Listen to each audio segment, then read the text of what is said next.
안녕하세요, 맥가이버입니다. 오늘은 오랜만에 이 V50S를 다시 가져왔는데요. 궁금하신 점들이 많으신 것 같아요. 그래서 제가 질문들을 조금 받아서 오늘 빠르게 조금 소개해드리도록 하겠습니다. 첫 번째 질문을 보게 되면 이 갤로트 10보다 좋은 점이 무엇인지 많이 물어보시더라고요. 우선 스냅드래곤 855예요.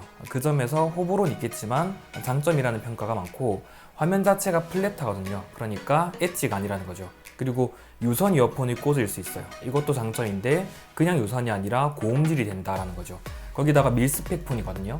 그래서 뭐 흠집은 날 수 있겠지만 떨어뜨렸을 때 갤로트 10은 손상되더라도 동일한 조건에서 V50S는 살아남을 수도 있다라는 거. 그리고 셀피 화소가 높아요. 상당히 높은 편이고 듀얼 스크린을 지원하거든요. 이게 거의 다른 폰에서는 없는 기능이니까 차별화가 되겠죠. 그리고 당연하겠지만 가격이 더 저렴하다라는 거, 이 점에서 조금 더 좋다라고 평가를 볼 수 있는데, 두 번째 질문이 그렇다면 이 갤로트 10과 비교를 해서 아쉬운 점은 없나요? 라고 또 물어보시더라고요.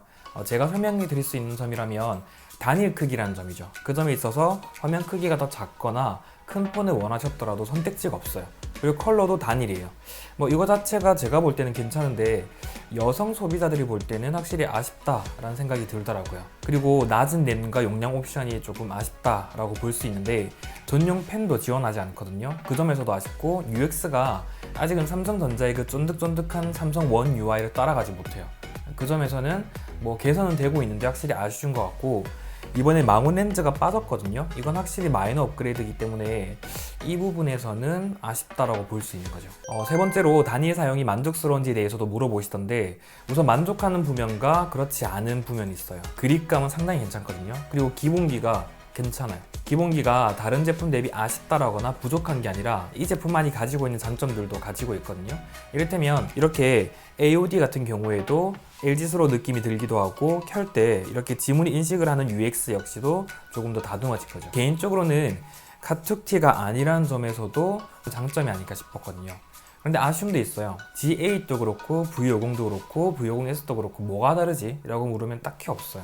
그 점에서 차별화가 안 되고 있고, 흠집이 너무 약해요. 흠집이 너무 약하다 보니까 후면도 그렇고 전면도 그렇고 무언가를 씌우든 뭐 케이스를 쓰든 그렇게 해야만 하는 거죠. 앞서 소개된 것처럼 펜이 없다 보니까 단일로 쓸 때에도 조금 아쉬운 부분이 가끔씩 있었고, 또 여기 측면에 여전히 쓸모가 없는 어시스턴트 버튼이 있거든요. 이것도 조금 한편으로 방해가 되기도 하고, 차량용 거치대에서 이렇게 잡게 되면 딱 여기를 잡아요. 그러다 보니까 조금 아쉬움이 있는 거죠.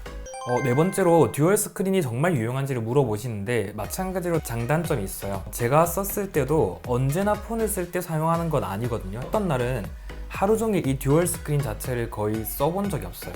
그런데도 쓰려면 무조건 펼쳐서 이렇게 쓰거나 아니면 뒤로 돌려가지고 써야 되니까 휴대할 때 무겁고 두껍고 조금 불편한 거죠. 한 손으로 타이핑할 때도 조금 마이너스가 되니까. 그리고 이번에 조금 개선이 되었다라고는 하는데 여전히 탈착이 이렇게 어떤 과정을 거쳐야 돼요. 애플이 만든 스마트 커버의 경우에는 착착 붙잖아요. 그렇게 되면 좋았을 것 같은데 케이스 형식이다 보니까 뭐 보호 기능은 있겠지만 이렇게 연결을 해야 되고 이렇게 넣어야 되는 거죠. 거기다가 여기 그 자체적인 젠더가 있어야만 충전이 가능해요. 그 젠더를 휴대해야 되는데 잃어버리기도 쉽고 조금 아쉬움이 남는 거죠. 유용했던 경우가 뭐냐면 이렇게 열었을 때 한쪽, 그러니까 듀얼 스크린에 나오는 앱을 고정해 둘 수 있어요. 이를테면 메모 앱을 열어서 할 일 목록을 보거나 아니면은 뭐 게임을 켜둘 수도 있고, 아니면 다른 뭐 계산기라든지 번역 앱을 켜두고 바로바로 쓸 수 있는 거죠. 그리고 이제 힌지가 프리스탑으로 바뀌었어요. 그래서 어느 각도에서든지 되니까 저 같은 경우는 이렇게 놓고 동영상을 볼 때 거치대가 없어도 되니까 상당히 만족스럽더라고요. 마지막으로는 카메라 촬영 각도가 다양해요. 일반적으로 폰은 이렇게만 보고 찍으니까 수평 그대로만 찍을 수밖에 없는데, 이 제품은 이렇게 해서 로우 앵글로 화면을 보면서 찍는 거죠. 이렇게 화면을 띄워두고 찍을 수 있으니까. 반대로 위쪽 같은 경우에도 이렇게 올려둔 상태로 듀얼 디스플레이 있는 화면을 볼 수 있으니까 그 점에서 만족스럽더라고요. 그렇게 보자면 활용도가 나름 있다라고 볼 수 있는 거죠. 전면 셀피에 만족하는지 물어보시는데, 글쎄요, 이게 제가 엄청난 큰 기대를 해서 그런지 모르겠는데 숫자가 높잖아요. 그렇게 아쉽다라고 할 정도는 아닌데, 제가 볼 때는 이렇게 화소를 높일 거면 그냥 화질이 똑같은 후면 카메라를 하나 더 앞에 두면 그냥 전면 셀피를 후면 카메라처럼 쓸 수 있다라는 점에서 더 큰 메리트가 될 것 같은데, 그렇지 않은 거죠. 그냥 전면 카메라가 가진 아쉬움들을 그대로 품고 있어요. 그리고 여섯 번째가 가장 불편한 점이 뭔지 물어보시는데, 아무래도 이 듀얼 스크린이 바로 탈착이 안 되다 보니까 그 점이 조금 아쉽고, 또 하단부의 홀이 조금 좁아요. 그 LG가 가진 아이덴티티가 고음질을 어디서나 들을 수 있다 이런 건데, 이 하단부 홀이 조금 좁다 보니까 일부 그 고급 유선 케이블의 경우에는 연결이 잘 안 되더라고요. 그 점에서 조금 아쉬움이 남는 것 같고, 확실히 이 망원으로 마이너가 된 게 저는 쓸 때 좀 아쉬웠어요. 당겨서 조금 더 고화질로 찍고 싶은데 이제 줌을 해서 해상도에서 조금 손해를 보는 거죠. 그리고 외부 화면의 경우에는 다시 그냥 구형 몇 년 전으로 돌아갔어요. 그냥 예전 피처폰을 쓸 때 외부 화면 정도의 퍼포먼스인데 이게 과연 소비자들을 만족시킬 수 있을까 싶은 생각도 들더라고요. 그리고 이 케이스 자체도 흠집에 약하다 보니까 그냥 V50S를 쓴다 라고 하면 후면도 필름을 붙여야 되고 화면도 붙여야 되고 듀얼 스크린도 붙여야 되고 외부 화면도 붙여야 되니까 그냥 보호 필름으로 도배를 해야 되는 거죠. 가장 좋았던 점이라고 하면 확실히 합리적인 폴더폰이에요. 폴더블 폰은 아닌데, 기존의 폰이 가진 아쉬움이라면 몇 년 동안 그대로 이어지다 보니까 이게 새롭지가 않거든요. 그런데 이렇게 V50S와 듀얼 스크린을 써보게 되면 확실히 무언가 새로운 기능이 있는데 라고 만족할 수 있는 거죠. 분리가 된다는 게 엄청난 큰 장점이라고 볼 수 있거든요. 일반적으로 패드 미니 정도의 태블릿은 어느 정도 대체가 가능하니까 그 점도 좋더라고요. 누구에게 맞는지라고 물어보신다면 기존의 폰이 가진 그냥 식상한 플랫폼을 벗어나고 싶은 분들에게 괜찮아요.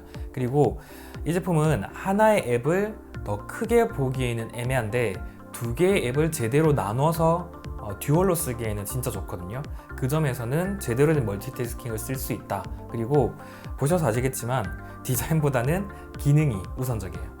그 점에 포인트를 맞출 수 있을 것 같고, 또 카메라의 기본 옵션 자체가 되게 많으니까 재미있는 촬영, 또 로우 앵글, 하이 앵글로 촬영을 하고 싶은 분들에게도 괜찮다라고 볼 수 있는 거죠. 저는 이렇게 V50S를 평가해 볼 수 있을 것 같은데요. 조금 더 디테일한 정보는 포스트 리뷰를 통해서 보실 수 있으니까 한번 참고해 보시면 도움이 되실 것 같고, 이 영상이 도움이 되셨다면 구독과 좋아요 부탁드립니다. 그러면 저는 또 다른 리뷰 혹은 비교기로 돌아오도록 하겠습니다. 이상 맥가이버의 핵심 요약 리뷰였습니다.